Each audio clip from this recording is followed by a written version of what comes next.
Esta é uma clássica história de como a elite capitalista obtém benefícios econômicos financiando intelectuais públicos. Desde a ascensão do presidente Reagan em 1980, a economia neoliberal ganhou força. As pessoas mais ricas dos Estados Unidos continuaram a acumular riqueza de forma incessante. Isso também reflete um ciclo de feedback onde a concentração excessiva de benefícios econômicos leva à corrupção política. As elites capitalistas manipulam questões sociais através da política monetária para modificar as regras a seu favor, promovendo ainda mais a concentração de lucros. Quando ampliamos a perspectiva dos Estados Unidos para o mundo todo, surge uma história diferente. Objetivamente, quando as elites econômicas americanas começaram a buscar uma alocação otimizada de recursos globalmente para obter mais benefícios, o capital e a tecnologia liberados realmente deram origem a algumas economias emergentes no terceiro mundo.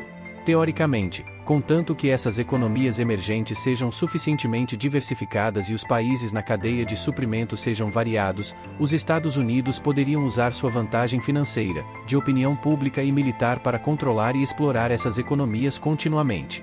O sistema mundial neoliberal poderia assim ser mantido por muito tempo. No entanto, essa ideia provou ser uma ilusão criada pela idolatria e pelo fascínio de benefícios a curto prazo. Um país com uma base industrial esvaziada e capacidade de produção excedente não pode sustentar um sistema tão grande.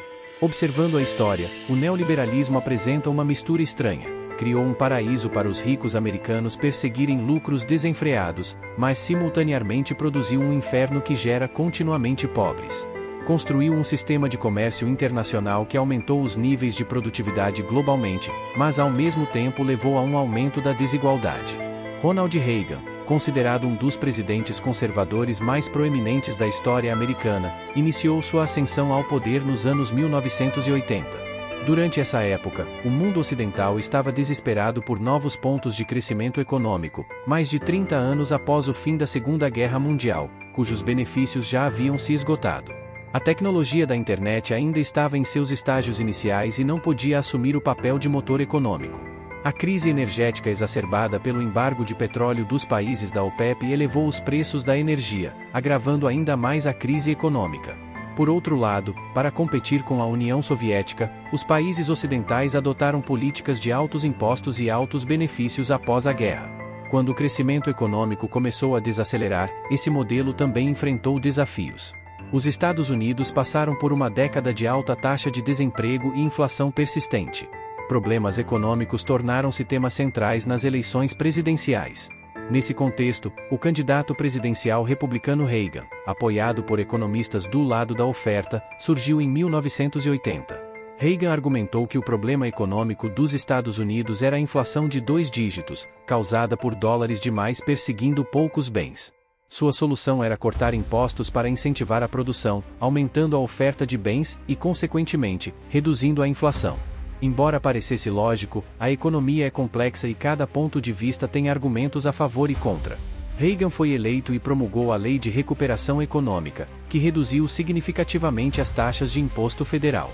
A taxa mínima de imposto caiu de 14% para 11% e a taxa marginal máxima de 70% para 50%.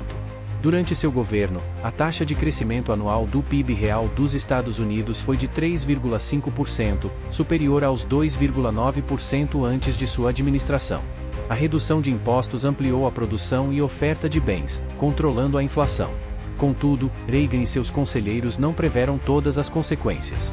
O déficit comercial dos Estados Unidos aumentou drasticamente, pois empresas americanas investiram em países com custos de mão de obra mais baixos, importando produtos mais baratos e, assim, controlando a inflação. O verdadeiro segredo do neoliberalismo foi a importação de produtos baratos, não apenas a redução de impostos. David Stockman, diretor do Escritório de Administração e Orçamento da Casa Branca, criticou duramente a economia de Reagan, popularizando o termo economia de gotejamento. Ele argumentou que, embora a redução de impostos parecesse beneficiar a todos, na prática, os ricos e grandes empresas obtinham mais vantagens, enquanto os cortes de impostos resultavam em redução de benefícios sociais, prejudicando os pobres. Apesar das críticas, Reagan continuou a reduzir impostos e aumentar os gastos militares para competir com a União Soviética, exacerbando o déficit fiscal e a dívida pública. Os Estados Unidos passaram de maior credor internacional para o maior devedor. Os economistas perceberam que, devido ao status do dólar, os Estados Unidos podiam imprimir mais dinheiro para pagar dívidas, mantendo o sistema neoliberal.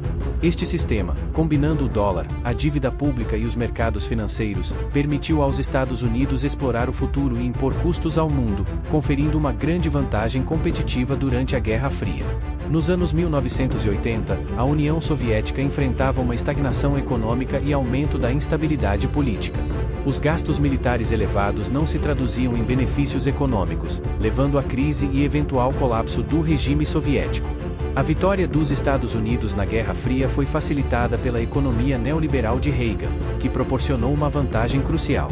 Entretanto, o neoliberalismo também semeou as sementes da futura decadência americana. Embora tenha trazido prosperidade a curto prazo, a industrialização externa e a concentração de riqueza minaram a classe média, transformando a sociedade americana de uma forma profunda e duradoura. As consequências plenas desse modelo só se manifestariam no século XXI, quando a fragilidade do sistema se tornaria evidente.